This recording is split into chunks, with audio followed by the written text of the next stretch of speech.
الحمد لله نحمده ونستعينه ونستغفره ونؤمن به ونتوكل عليه ونعوذ بالله من شرور أنفسنا ومن سيئات أعمالنا من يهده الله فلا مضل له ومن يضلله فلا هادي له ونشهد أن لا إله إلا الله وحده ونشهد أن سيدنا ومولانا محمد أحمد عبده ورسوله أما بعد فأعوذ بالله من الشيطان الرجيم بسم الله الرحمن الرحيم لقد كان لكم في رسول الله أسوة حسنة سبحان ربك رب العزة عما يصفون وسلام على المرسلين والحمد لله رب العالمين اللهم صل على سيدنا ومولانا محمد وعلى آل سيدنا ومولانا محمد وبارك وسلم. کل کے درس میں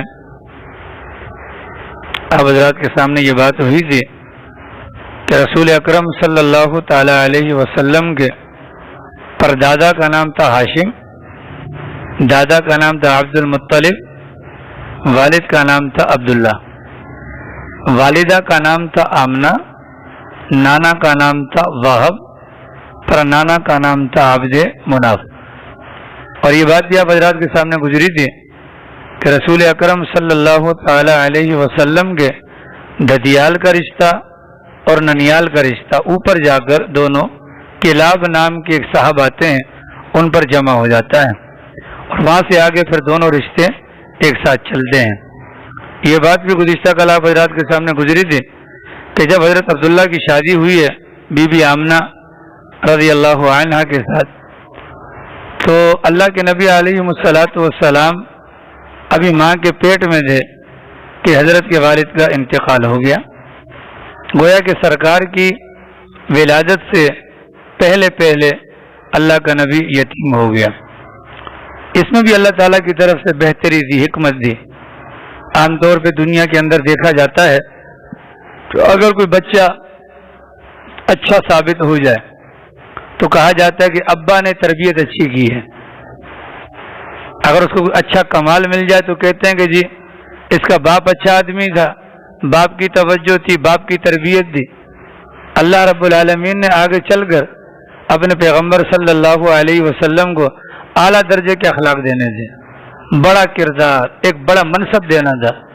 اللہ نہیں چاہتا تھا کہ نبی کے اخلاق کو دیکھ کر، کردار کو دیکھ کر کسی کی نظر بھی یہ جائے کہ باپ نے تربیت کی ہے. اللہ نے ابا کو پہلے اٹھا دیا. اللہ کی شان، اللہ کے نبی علیہ الصلوۃ والسلام کی عمر مبارک ہوتی ہے 6 سال. اللہ تعالیٰ اپنے پیغمبر کی والدہ کو بھی اٹھا دیتے ہیں. کل کو کوئی یہ نہ کہے کہ جی ماں بڑی سخت تھی، گھر کے باہر جانے نہیں دیا اور گھر کے اندر بٹھا کر ان کو تعلیم اور تربیت ایسی دی کہ بچہ با کمال پیدا ہو گیا. 6 سال کی عمر ایسی ہوتی ہے، اس عمر کے اندر کچھ سیکھا سکھایا نہیں جا سکتا، زیادہ سے زیادہ رٹا لگوایا جا سکتا ہے. اللہ کے نبی علیہ الصلوۃ والسلام کی والدہ ماجدہ کو اٹھا کر اللہ رب العالمین نے یہ بہانہ بھی لوگوں کا ختم کر دیا کہ نبی پاک علیہ السلام کے کردار کو دیکھ کر کوئی یہ نہ سوچے کہ ماں کی تربیت کا کمال ہے. جب اللہ کے نبی علیہ الصلوۃ والسلام کی عمر مبارک ہوتی ہے 8 سال تو دادا کو بھی اللہ تعالیٰ واپس بلا دیتے ہیں. گویا کہ 8 سال کی عمر کے اندر جتنے قریب کے سہارے تھے وہ سارے کے سارے واپس لے لیے جاتے ہیں اور براہ راست اللہ رب العالمین اپنے پیغمبر صلی اللہ علیہ وسلم کی تربیت فرمانا شروع فرما دیتے ہیں. ہمارے نبی پاک علیہ الصلوۃ والسلام یتیم پیدا ہوئے، یہ بات آپ بھی جانتے ہیں. مکہ مکرمہ کے اندر کعبۃ اللہ موجود ہے. اب کعبۃ اللہ کی اہمیت ہمارے نزدیک کچھ اور ہے. ہمارے نزدیک اللہ کا گھر ہے، لیکن جب یہ کعبۃ اللہ مکہ مکرمہ میں تھا تو پوری دنیا کے اندر جتنے بھی انسان آباد تھے اس کعبے کو قابل احترام سمجھتے تھے. وہ آتے تھے اس کی زیارت کے لیے، آتے تھے اپنے اپنے طور پر زیارتیں کرتے تھے، اپنے اپنے طور پر آ کر اس کو چومتے، چاٹتے، آرام کرتے، کچھ بھی کرتے، اپنے اپنے انداز سے آتے تھے. اب ہمارے نبی پاک علیہ السلام مکہ مکرمہ میں پیدا ہوئے. یہ مکہ مکرمہ کا شہر ہے، اس کے سینٹر میں کعبۃ اللہ ہے. دنیا بھر کے لوگ آتے ہیں تو دنیا بھر کے لوگ اپنی اپنی زبانیں بولتے ہیں. ایک مثال ہے، اب ہمارے زمانے میں دیکھ لیں، کوئی اردو بولتا ہے، کوئی فلاں بولتا ہے، کوئی فلاں بولتا ہے. اب کراچی کے اندر یا پاکستان کے اندر جو سرکاری زبان ہے وہ اردو ہے، لیکن بولنے والے ہر قسم کی زبانیں بولتے ہیں. فرق کیا ہے کہ جو پیور اردو دان ہوگا اس کا لہجہ اور جو ہماری طرح کا اردو دان ہوگا اس کے لہجے میں زمین آسمان کا فرق. تو مکہ مکرمہ کے اندر عربی زبان بولی جاتی تھی، لیکن باہر کے لوگ جو آتے تھے نا، ان کی وجہ سے ان کے کچھ الفاظ یہاں کے لوگوں نے لے لیے. ٹھیک ہے، کچھ افراد وہاں کے آ کر یہاں بسنا شروع ہو گئے، کچھ افراد یہاں کے باہر چلے گئے.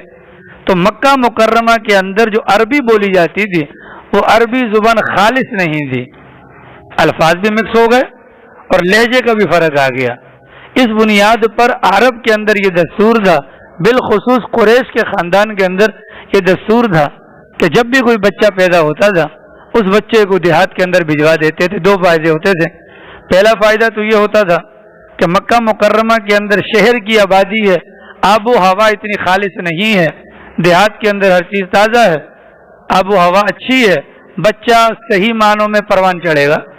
اور دوسری نیت یہ ہوتی تھی کہ دیہات کے اندر جو عربی زبان بولی جاتی تھی نا وہ پیور ہوتی تھی، ایک نمبر زبان، لہجہ بھی اور زبان کے الفاظ بھی. اس بنیاد پر بچوں کو وہاں بھجوا دیتے تھے. اور وہاں کی خواتین آتی تھیں دیہات کی، سال کے اندر ایک چکر لگاتی تھیں، بچے تلاش کرتی تھیں، بچے وغیرہ مل جاتے تھے تو وہ بچوں کو لے جاتی تھیں. یہ جو مکہ مکرمہ کے لوگ تھے یہ مالدار تھے، اور جو دیہات سے لوگ آتے تھے وہ غریب تھے. ان لوگوں کا گزر بسر ہوتا تھا ان شہر والوں کے بچوں کو پالنا اور اس کے عوض میں ان سے کچھ نہ کچھ مال پانی کا حاصل کرنا. اللہ کے نبی علیہ السلام پیدا ہوئے، اللہ کی شان اس سال قبیلہ بنو سعد کی اور دیگر کچھ خواتین آئیں، پتہ کرتی تھیں یہاں پہ کس گھر میں بچہ پیدا ہوا ہے. اب پتہ چلا کہ جی عبد المطلب کے گھر میں ان کا پوتا پیدا ہوا ہے. ساری جاتی دیکھنے کے لیے، بچہ پسند ہے، لے کر جانا چاہتی ہیں، لیکن پوچھتی جی ابا کا جی ان کا تو انتقال ہو گیا ہے، تو فوراً وہ پیچھے ہٹ جاتی. مقصد کیا تھا دودھ پلانے کا؟ کہ کچھ مال پانی ملے گا. جب یتیم ہے تو دے گا کون؟ اس بنیاد پر کوئی بھی عورت لینے کو تیار نہ ہوئی. اسی قافلے کے اندر حلیمہ سعدیہ نامی خاتون بھی آئی تھی. یہ حلیمہ سعدیہ نامی جو خاتون تھی یہ اس قدر غریب اور کمزور تھی، انہوں نے سارے مکہ والوں کے گھر کے چکر لگائے، ان کو بچہ کوئی دینے کو تیار نہیں تھا. کیوں؟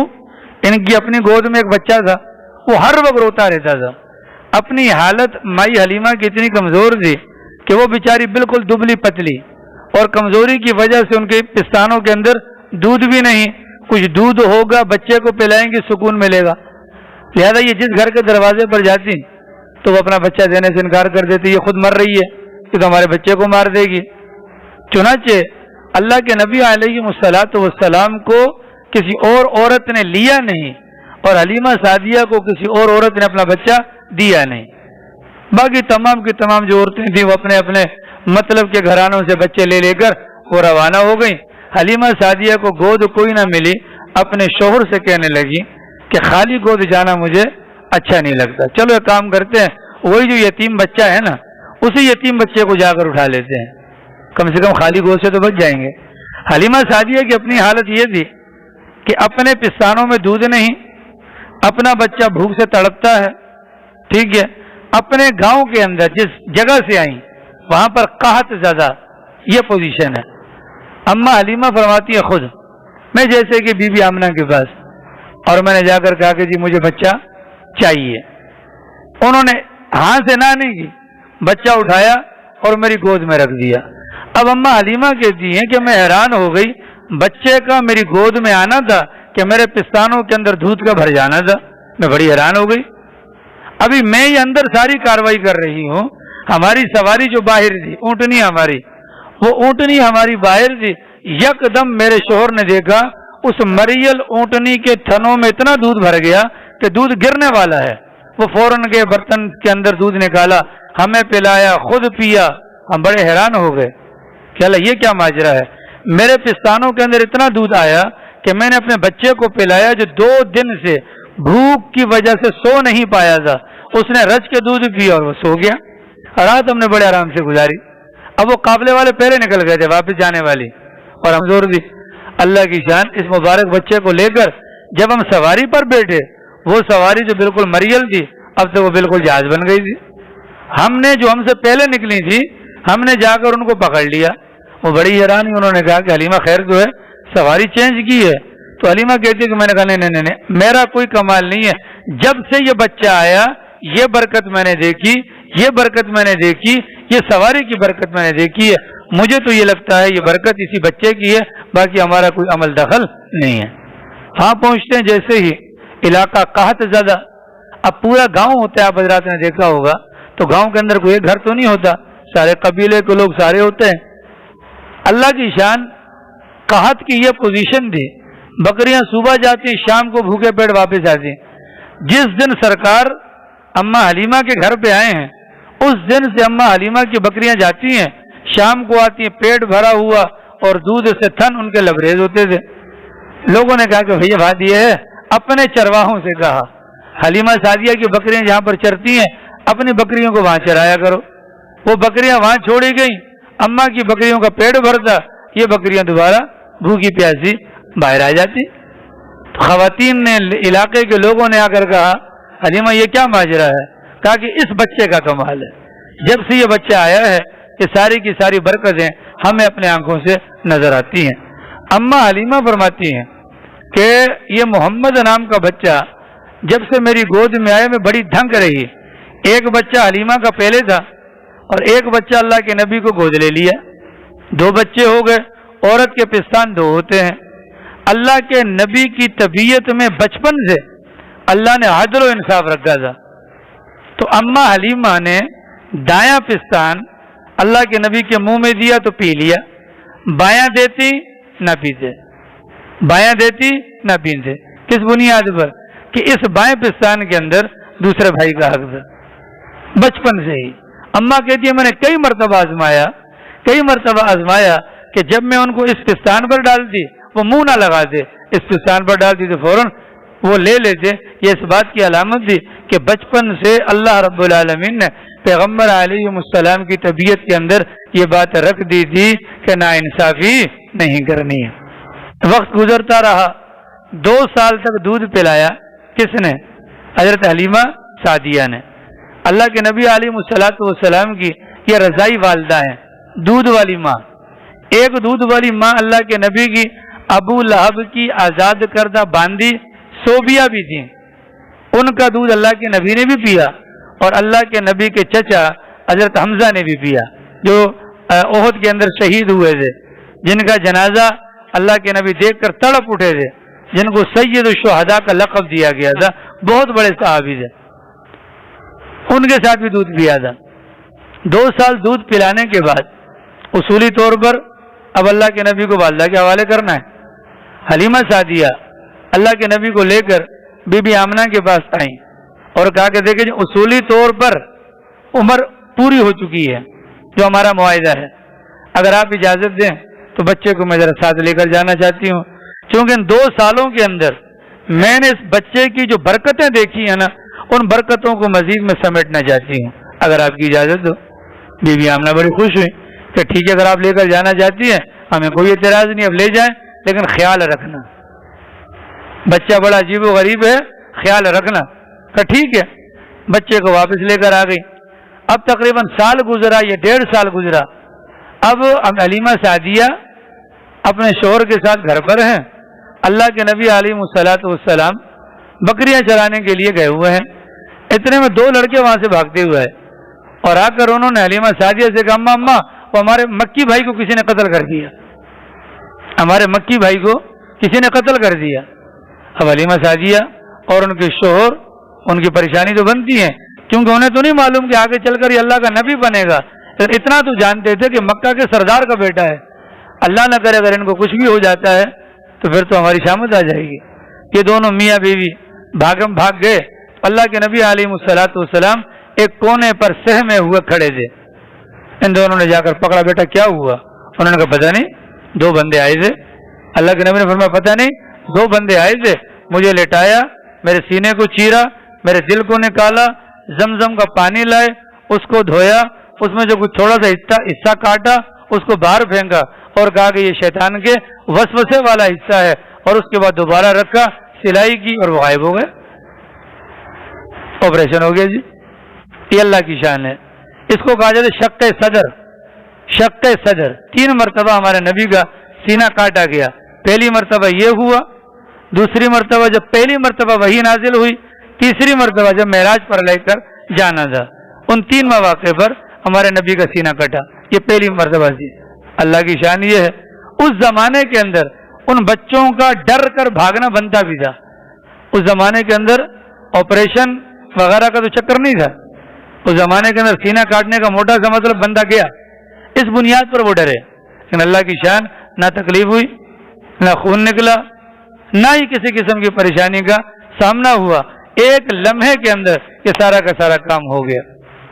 علیمہ سعدیہ اور ان کے شوہر نے مشورہ کیا، اللہ اللہ بچ گئے اس مرتبہ، تو پتہ نہیں آگے کیا نہ ہو جائے۔ اس بنیاد پر عافیت اسی میں ہے، اس بچے کو فوراً ان کے والدین کے حوالے کر دینا چاہیے، اللہ نہ کرے کچھ ہو گیا تو ہمارے لیے مصیبت بن جائے گی۔ چنانچہ 4 سال کی عمر تقریباً ہو چکی تھی، اللہ کے نبی علیہ الصلوۃ والسلام کو علیمہ سعدیہ بی بی آمنہ کے حوالے کر دیتی ہیں۔ اس طریقے سے اللہ کے نبی علیہ السلام 4 سال کی عمر میں باقاعدہ طور پر اپنی والدہ ماجدہ کے ساتھ رہنے کے لیے تشریف لے آتے ہیں۔ 2 سال کا عرصہ گزرا۔ میں نے آپ کو بتلایا تھا کہ 18 سال کی عمر میں اللہ کے نبی کے والد کا انتقال ہو گیا۔ اب 18 سال کیا عمر ہوتی ہے کہ بی بی آمنہ بیوہ ہو گئی، اب بیٹا پیدا ہوا۔ اس پورے عرصے کے اندر، یعنی کہ جب ان کے شوہر کا انتقال ہوا، اس وقت سے لے کر سرکار کی ولادت کے بعد سے لے کر اگلے 6 سال تک اپنی ماں باپ کو دیکھنے کے لیے مدینہ منورہ نہیں گئی۔ اب اللہ نے سہارا دے دیا، بیٹا دے دیا۔ 2 سال تک اللہ کے نبی والدہ محترمہ کے ساتھ رہے۔ جب 6 سال عمر مبارک ہوئی تو گھر والوں سے اجازت لے کر، سسرال والوں سے اپنے بیٹے کو لے کر ننیال والوں سے ملاقات کے لیے تشریف لے کر جاتی ہیں۔ مدینہ منورہ پہنچی، 1 مہینہ وہاں پر قیام کیا، اپنے ننیال کے اندر، اپنے میکے کے اندر 1 مہینہ وہاں پر آرام کرنے کے بعد اب جب واپسی کا سفر ہوا تو 3 بندے تھے۔ ایک بی بی آمنہ تھی، ایک ام ایمن تھی۔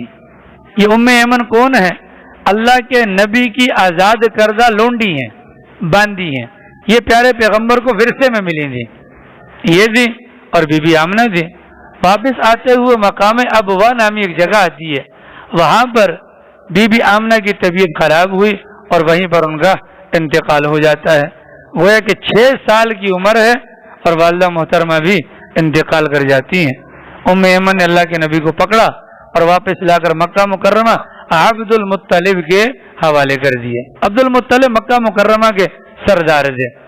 آپ حضرات نے جو حرم شریف گئے ہیں انہوں نے وہاں بھی دیکھا ہوگا، ورنہ تصویروں میں دیکھا ہوگا کہ جو مکہ مکرمہ کا گیٹ ہے، اس گیٹ کے نیچے باقاعدہ عبد المطلب کے لیے جگہ بنائی جاتی تھی، تکیے لگائے جاتے تھے، ٹھیک ہے، اور آگے باقاعدہ قالین بچھائی جاتی تھی۔ سردار تھے، اس پر آ کر بیٹھا کرتے تھے۔ عبد المطلب کے اپنے بچوں کی ہمت نہیں ہوتی تھی کہ عبد المطلب سے پہلے آ کر بیٹھ جائیں یا عبد المطلب کی جگہ پر آ کر بیٹھ جائیں، لیکن اللہ کے نبی علیہ الصلوۃ والسلام کی شان کہ جب بھی اللہ کے نبی آتے ڈائریکٹ جا کر دادا کی جگہ پر بیٹھ جاتے، ڈائریکٹ جا کر دادا کی جگہ پر بیٹھ جاتے۔ لوگ منع بھی کرتے، اٹھاتے بھی، عبد المطلب منع کرتے، نہ نہ نہ نہ میرے اس پوتے کو نہ اٹھایا کرو، اس کی شان ہی کچھ الگ ہے، اس کی شان ہی کچھ الگ ہے۔ دادا بہت زیادہ اکرام کا اور احترام کا معاملہ فرماتے تھے۔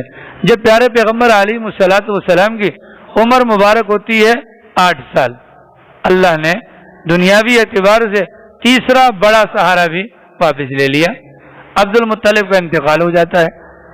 عبد المطلب کا جب انتقال ہوا، انہوں نے انتقال کے موقع پر اپنے بیٹے ابو طالب سے کہا کہ یہ بھتیجا ہے تمہارا، میرا پوتا ہے، اب تم نے اس کی ذمہ داری سنبھالنی ہے۔ اللہ کی شان یہ ہے، تیسرا سہارا چھوٹنے کے بعد اللہ کے نبی علیہ الصلوۃ والسلام ابو طالب کی کفالت میں آ جاتے ہیں، اور پھر وہ مرتے دم تک ابو طالب جو ہیں وہ رسول اکرم صلی اللہ علیہ وسلم کی سر کے اوپر ایک صاحبان کی طرح رہتے ہیں، اور باپ کا، دادا کا، ماں کا، ہر قسم کا پیار جتنا ان سے ہو سکتا تھا وہ مکمل تعاون کیا کرتے تھے۔ ابو طالب کو سردار بنایا گیا مکہ مکرمہ کا، عبد المطلب بھی سردار تھے۔ ان دونوں میں فرق یہ تھا کہ مکہ مکرمہ کی سردار جو ہوتا تھا نا، اس کو دو چیزیں ملتی تھی۔ ایک چیز اس کو ملتی تھی کعبۃ اللہ کی سرداری، اور دوسری چیز ملتی تھی مکہ مکرمہ کی چابی یا کعبۃ اللہ کی، یہ اس کے پاس رہے سردار کو۔ عبد المطلب کے پاس یہ دونوں چیزیں تھیں، یعنی حجاج کرام کے بھی بڑے یہ تھے اور کعبۃ اللہ میں آنے والے مہمانوں کے بھی بڑے یہ تھے۔ لیکن جب ابو طالب آئے، اب ان کے سامنے دو چیزیں تھیں، ٹھیک ہے، ان کو مکہ مکرمہ کی سرداری دی گئی، کعبۃ اللہ کی سرداری نہیں ملی۔ ابو طالب جب تشریف لائے، ان کو اللہ تعالیٰ نے اولاد سے نوازا تھا اور اوپر سے سردار بنا دیا گیا۔ اب ظاہر مکے کا سردار، دنیا بھر کے لوگ آتے ہیں، ملاقات کرتے ہیں، تو گھر پر جو کچھ بھی ہوتا وہ سارا کا سارا مہمانوں پر لوٹا دیتے۔ عیال دار تھے، بچے زیادہ تھے، لیکن آمدن کا کوئی ذریعہ نہیں تھا، جو آتا بھی تھا وہ سارا نکل جاتا تھا۔ اللہ کے نبی علیہ الصلوۃ والسلام اس بارے میں فکر مند رہا کرتے تھے کہ چچا کا ہاتھ بٹانا چاہیے۔ چنانچہ اللہ کے نبی علیہ الصلوۃ والسلام نے کرائے پر، اجرت پر، بھاڑے پر بکریاں چرانا شروع کر دی، تاکہ کچھ نہ کچھ انکم ہوگی، چچا کو کچھ نہ کچھ سپورٹ ہوگی۔ اب وہاں پر اللہ کے نبی جاتے ہیں بکریاں چرانے کے لیے، تو بکریاں چرانے والا جو اللہ کا نبی کا ساتھی تھا، ایک دن اللہ کے نبی نے ان سے کہا کہ یار یہ مکہ مکرمہ کے اندر فلاں جگہ پر آج بڑا کچھ کوئی پروگرام ہو رہا ہے، کچھ آوازیں آ رہی ہیں سننے میں۔ انہوں نے کہا فلاں جگہ پر شادی ہے۔ اللہ کے نبی نے فرمایا کہ آج آپ ایسا کر لیں، آج رات میری جگہ پر آپ باری کر لیں، میں ذرا جا کر مکہ والوں کی شادی دیکھ کر آنا چاہتا ہوں کہ مکہ والوں کی شادی کیسے ہوتی ہے۔ اللہ کے نبی علیہ الصلوۃ والسلام جیسے ہی شادی میں گئے، شادی کے دور سے دیکھا، اب جب قریب پہنچے تو گانوں کی آواز آئی۔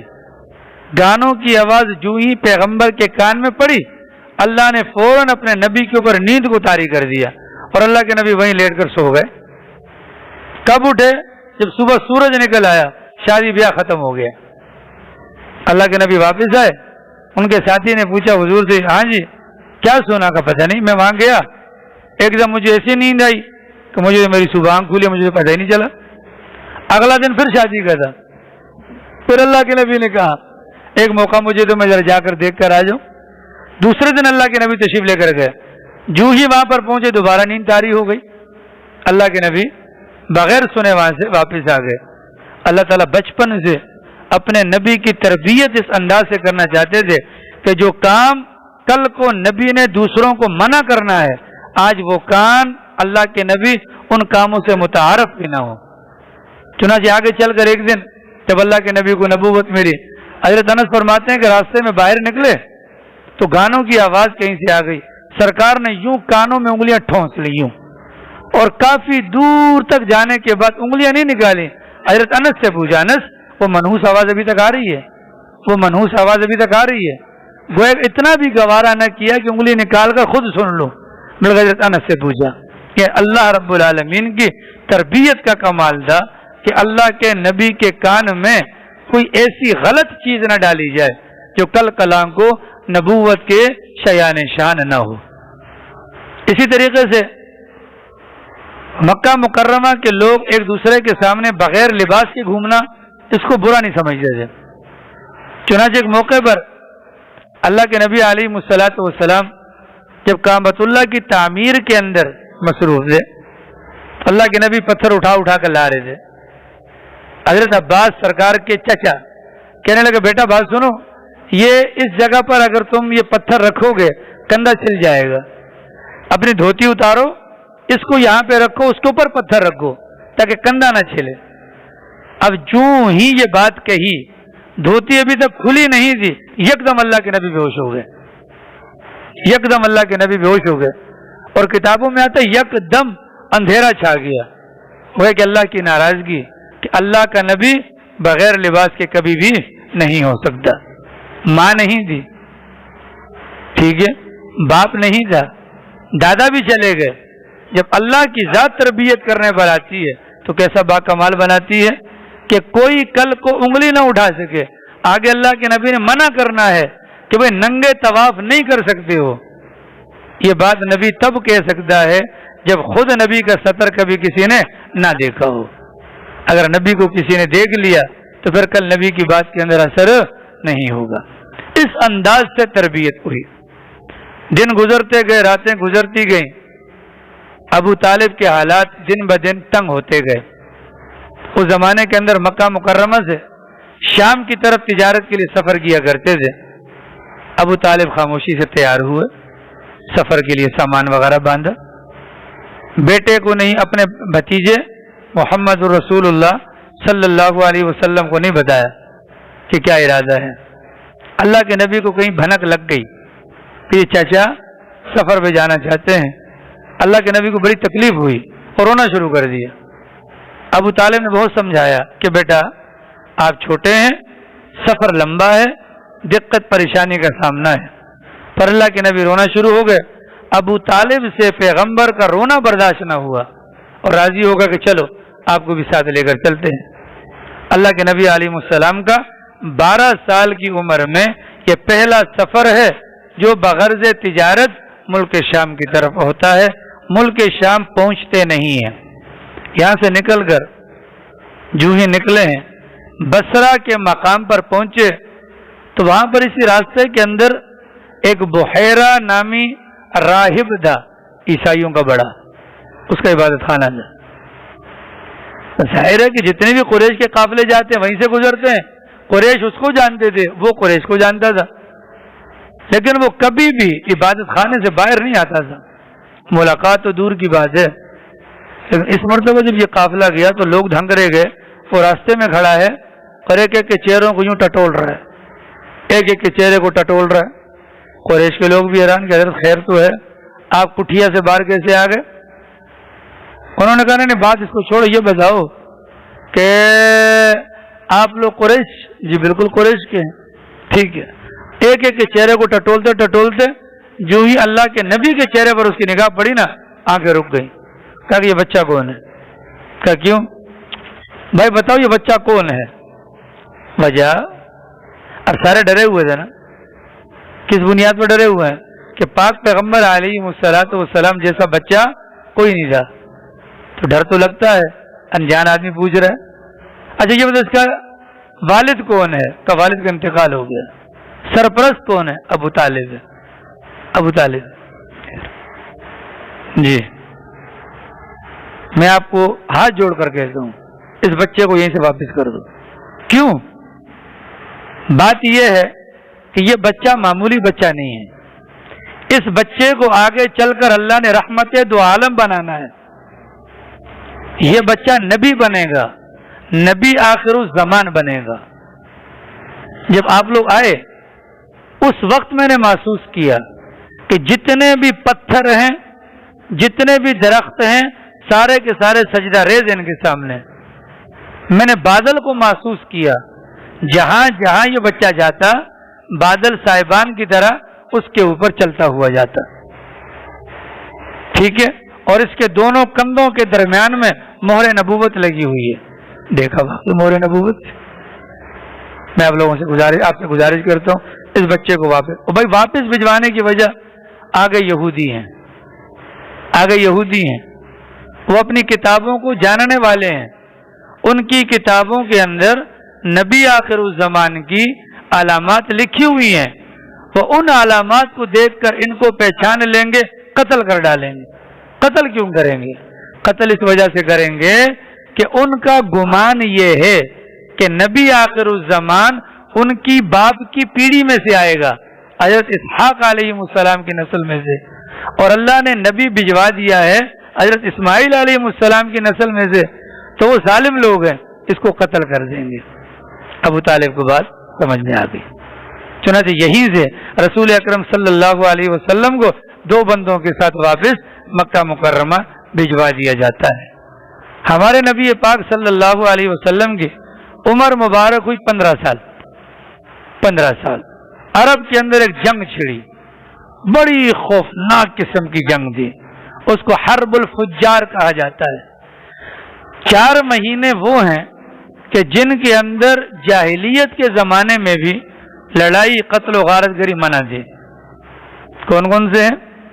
محرم، اس سے پیچھے چلے جائیں، اپنا سو محرم، ذی الحجہ اور ذی قعدہ، اور آگے چل کر وہاں سے رجب، یہ 4 مہینے۔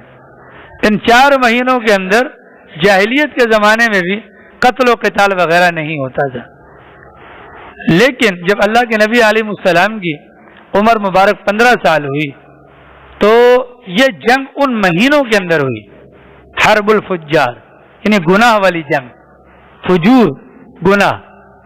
اس کے اندر کون کون تھا؟ ایک طرف قریش اور بنو کنانہ کے لوگ تھے، اور دوسری طرف قیس اور غیلان کے لوگ تھے۔ ان دونوں کی آپس میں جنگ ہوئی، مہینے وہ والے تھے۔ اس جنگ میں اللہ کے نبی نے حصہ نہیں لیا۔ کیوں؟ گناہ کے مہینوں میں ہو رہی ہے، اللہ تربیت کر رہا ہے کہ غلط کام کی طرف نبی کو جانے ہی نہیں دینا، اللہ نے محفوظ رکھ دیا۔ آگے چلیں، جب اللہ کے نبی علیہ السلام کی عمر مبارک ہوئی 20 سال، اللہ کی شان ایک بڑا واقعہ پیش آیا۔ قبیلہ زبید کا ایک بندہ تھا باہر کا، وہ باہر سے سامان لا کر مکہ مکرمہ میں بیچتا تھا، جیسے پھیری لگانے والے ہوتے ہیں، بیچتا تھا۔ تو مکہ مکرمہ میں ایک صاحب نے ان سے سامان لے لیا، پیسے نہیں دیے۔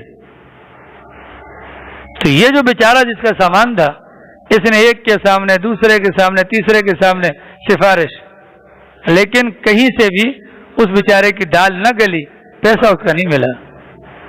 وہ بڑا پریشان ہوا اور مایوس ہو کر مکہ مکرمہ سے نکلا، پہاڑ کی چوٹی پر کھڑے ہو کر اعلان کیا، اس شہر کے اندر میں لٹ گیا، اپنی مظلومیت کو بیان کیا۔ اس شہر مطلب کعبۃ اللہ کے اندر میں لٹ گیا، اپنی مظلومیت کو بیان کیا۔ اللہ کی شان، زبیر بن عبد المطلب نے یہ الفاظ سن لیے، انہوں نے بھاگ دوڑ شروع کر دی، ہمت کی، اللہ کے بندو یہ کیا ہے، سارے بدنام ہو رہے ہیں۔ عبداللہ ابن جدعان نامی ایک صاحب تھے، ان کے گھر پر میٹنگ بلائی، تمام قبائل عرب جو مکہ مکرمہ کے بڑے تھے ان سب کو بلا کر بٹھایا، آؤ جی میٹنگ کرو، عہد کرو۔ کیا عہد؟ یہ کرو کہ اس شہر کے اندر اگر کسی کے ساتھ بھی ظلم ہوگا ہم اس ظلم کو روکیں گے، مظلوم کا ساتھ دیں گے، ظالم کا ہاتھ روکیں گے۔ اب یہ نیکی کا کام تھا نا، اس میں اللہ کے نبی وہاں پر موجود تھے، اس میں اللہ کے نبی، اس کو کہا جاتا حلف الفضول۔ حلف الفضول، جو معاہدہ حلف الفضول آپ لوگوں کی کتابوں میں بھی آتا ہوگا، وہ اس کو کہا جاتا حلف الفضول۔ فضول کہنے کی وجہ، صدیوں پہلے یہ جو حضرت اسماعیل علیہ السلام کا سسرال تھا بنو جرہم، ان کے اندر 3 بندوں نے بیٹھ کر سب سے پہلے یہ معاہدہ کیا تھا، کیا؟ ظالم کو ہٹائیں گے، مظلوم کی امداد کریں گے۔ وہ جو 3 بندے تھے نا، ان میں سے 2 کا نام فضل تھا اور ایک کا نام فضیل تھا، تو وہاں سے اس معاہدے کا نام پڑ گیا حلف الفضول۔ اللہ کے نبی اس کے اندر بنفس نبی شریک ہوئے، اور چنانچہ اللہ کے نبی نے بعد میں بھی فرمایا، عبداللہ ابن جدعان کے گھر پر جو معاہدہ ہوا تھا، اس قسم کا معاہدہ آج بھی کوئی کرے، میں آنے کو تیار، دستخط کرنے کو تیار، تائید کرنے کو تیار، چونکہ یہ نیکی کا کام تھا۔ اللہ کی تربیت ہو تو پھر اس انداز سے نیکیوں میں پیش قدمی اور گناہوں سے یا غلط کاروکاری سے انسان اپنے آپ کو بچاتا ہے۔ اللہ کے نبی علیہ السلام کی عمر مبارک ہوتی ہے 25 سال۔ پورا کا پورا مکہ اللہ کے نبی کو محمد کے نام سے کم اور امین اور صادق کے نام سے زیادہ جانتا ہے۔ امین، صادق، امانتیں رکھوا رہے ہیں۔ اللہ اکبر۔ مکہ مکرمہ کی سب سے بڑی مالدار خاتون تھی بی بی خدیجہ الکبریٰ رضی اللہ عنہ 2 مرتبہ بیوہ ہو چکی تھی، اولاد بھی تھی۔ مکہ مکرمہ کا ہر سردار، مکہ مکرمہ کا ہر سردار ان سے شادی کرنا چاہتا تھا، پیغام نکاح بھجوائے، لیکن یہ تھی تیار نہیں ہوتے تھے، لیکن مالدار تھی نا، ٹھیک ہے۔ ان کو باہر کے حالات کا اندازہ کیسے ہوتا تھا کہ جب ان کے پاس سارے تجارت والے آتے تھے، بتاتے تھے نا کہ یہ فلاں فلاں فلاں جوان اللہ کے نبی کی باتیں سن سن سن سن کر ان کے دل میں اتنی عقیدت اور محبت بیٹھ گئی تھی، اللہ کے نبی کو بلوایا، محمد یہ میرا غلام ہے میسرہ، یہ میرا سامان تجارت لے کر جاتا ہے شام، میں آپ کے ساتھ اس کو بھجواتی ہوں، آپ میرا سامان تجارت لے کر جائیں، ٹھیک ہے، جتنا منافع دوسروں کو دیتی ہوں اسے ڈبل آپ کو دوں گی، آپ تیار ہو جائیں۔ اللہ کے نبی نے فرمایا ٹھیک ہے، مجھے کوئی اعتراض نہیں۔ میسرہ کو اللہ کے نبی کے ساتھ کیا اور سامان تجارت لے کر چل دیے۔ میسرہ بہت عقل مند تھا، سفر تو اس نے کیا تھا تو غلام، لیکن عقل تھی، وہ پورے راستے میں اللہ کے نبی کو نوٹ کرتا رہا، کیسے کھاتے ہیں، کیسے پیتے ہیں، کیسے چلتے ہیں تو کیا ہوتا ہے، وغیرہ وغیرہ وغیرہ۔ آگے چل کر اسی راستے میں نستورہ راہب سے ملاقات ہوئی، اس نے وہی باتیں کہیں جو بحیرہ راہب نے ابو طالب کو کہی تھی۔ اللہ کے نبی چل دیے، شام گئے، بی بی خدیجہ کا سامان بیچا۔ اس زمانے کا دستور یہ تھا، آپ نے سامان بیچنا ہے پیسے لے کے آ جانا ہے۔ اللہ کے نبی نے ایسا نہیں کیا، اللہ کے نبی نے سامان بیچا، پیسے لیے، ان پیسوں کا سامان خریدا، مکہ مکرمہ ملا کر اس کو بیچا۔ گنا یہ منافع کتنا ہوگا؟ 4 گنا منافع، 4 گنا ہو گیا۔ واپس آنے والا تھا وہ قافلہ، تو مکہ مکرمہ کے اندر دھوم دے گی، اور وہ جو قافلہ گیا تھا ظاہر ہے کہ ایک بندہ تو نہیں ہوتا تھا، پورا قافلہ تھا، تو سارے انتظار میں ہیں۔ بی بی خدیجہ الکبریٰ رضی اللہ عنہا بھی اوپر بالکونی کے اندر انتظار میں ہے کہ وہ میرے والے بندے بھی آئیں گے۔ بی بی نے جب یہ دیکھا کہ پاک پیغمبر صلی اللہ علیہ وسلم جب مکہ مکرمہ کی حدود میں داخل ہوئے، نظر پڑی تو باقی سارے کے سارے دھوپ کے اندر اور پاک پیغمبر سائے کے اندر آ رہے ہیں، اپنی آنکھوں سے دیکھ رہی ہیں وہ۔ اب پہلے ہی ان کے دل میں احترام تھا، اب تو یہ عجیب کشمکش، منافع کی بات سائڈ پہ۔ میسرہ کیا پوزیشن رہی؟ انہوں نے کہا کیا پوچھتی ہیں جی، کمال ہو گیا جی، یہ تو بڑی بابرکت شخصیت ہے جی، کیا ہوا؟ کہا کہ ہم جب یہاں سے جا رہے تھے میں مستقل نوٹ کرتا رہا، مجھے یوں لگا کہ سورج ان کا غلام ہے، کیونکہ یہ دائیں ہوتے ہیں سورج ادھر آ جاتا ہے، یہ بائیں ہوتے ہیں سورج ادھر چلا جاتا ہے۔ مکیکروں کے درخت ہوتے تھے، سائے کا نام و نشان نہیں، لیکن مسلسل بادل ان کے سر کے اوپر گردش کرتا ہے۔ راستے کے اندر بے شمار میں نے ان کے حالات دیکھے، مجھے تو ان جیسا بندہ دھرتی پہ نظر نہیں آیا۔ اپنی آنکھوں سے دیکھ لیا بی بی خدیجہ نے، میسرہ نے بھی بتا دیا۔ اب جاؤ مال کی طرف جی، تو آج تک اتنا منافع، پھر اتنا عقل مندی کا کام کہ خالی پیسے لے کر آ جاتے، لیکن نہیں، باقاعدہ نیا وہاں سے خرید کر کیا لا کے بیچنا۔ اتنی خوش ہوئی بی بی خدیجہ کہ اپنی سہیلی نفیسہ نامی خاتون سے کہا کہ جب ان سے میرا نکاح والا پیغام پہنچاؤ۔ نفیسہ آئی اور اگر اللہ کے نبی سے پیغام نکاح کی بات ہوئی، اللہ کے نبی نے اعتراض نہیں کیا، حالانکہ بی بی خدیجہ کی عمر 40 سال تھی اور نبی کی عمر فقط 25 سال ہے۔ اعتراض نہیں کیا، مشورہ کیا چاچا ابو طالب سے، کیا رائے آپ کی؟ ابو طالب دھنگ رہ گئے، یہ کیسے ہو سکتا ہے؟ کیونکہ سردار ہیں، سرداروں کو پتہ ہے کہ باہر کیا ماحول ہے، کہ پورے مکہ کے سردار اس خاتون سے شادی کے لیے تیار، پر وہ نہیں مانتی، یتیم بظاہر، غریب بظاہر، اسے کیسے راضی ہو گئی؟ حضور نے فرمایا خود پیغام آیا ہے، ٹھیک ہے، بات دل کو کھٹک گئی۔ پھر بڑے تھے ابو طالب، سوچا بچہ 25 سال اور بیگم 40 سال، بظاہر موضوع نہیں ہے، لیکن اللہ کے نبی سے پوچھا، انہوں نے کہا مجھے کوئی اعتراض نہیں، تشریف لے کر جاتے ہیں اور نکاح ہو جاتا ہے۔